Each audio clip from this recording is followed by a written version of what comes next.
Devotional Wednesday, 3rd of February. The Palace of the People in Bucharest was built by the former Romanian dictator Nicolae Ceausescu. Ceausescu was so taken by his own greatness that he built this extraordinary monument to his own ego. While the palace was built over the ruins of many houses and churches that people starved, the building is colossal.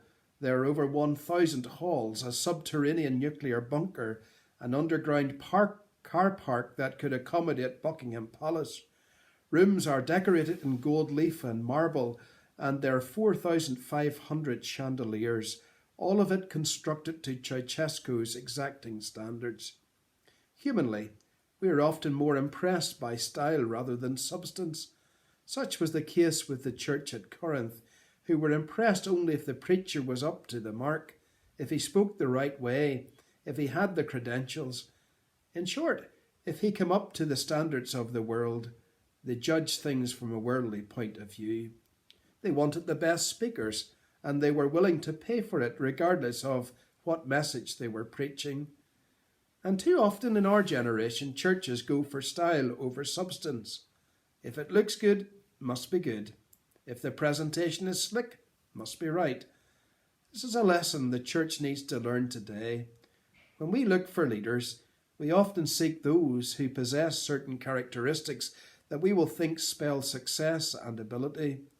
We look for people with influence, power, intelligence, and means. God, however, looks for people of integrity and character.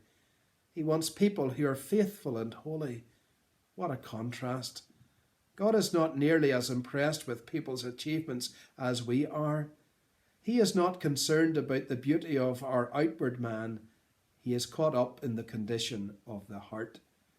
Just before his death, Jesus decided to give his followers a clear picture of the attitude they should have. He took off his outer garments, got a basin, and he washed their feet. The 12 pairs of feet Jesus washed belonged to men who walked rough roads shared with all manner of livestock, in a time before regular road cleaning or daily showers. Cleaning them would be the job of a servant, and a lowly one at that. The disciples resisted the idea that their master and teacher should stoop to such a thankless task, but Jesus persisted. Here's what we read in John 13. You call me teacher and Lord, and you're right, for so I am. If I then, your Lord and teacher, have washed your feet, you also ought to wash one another's feet. For I have given you an example that you also should do just as I have done to you. Truly, truly, I say to you, a servant is not greater than his master, nor is a messenger greater than the one who sent him. If you know these things, blessed are you if you do them.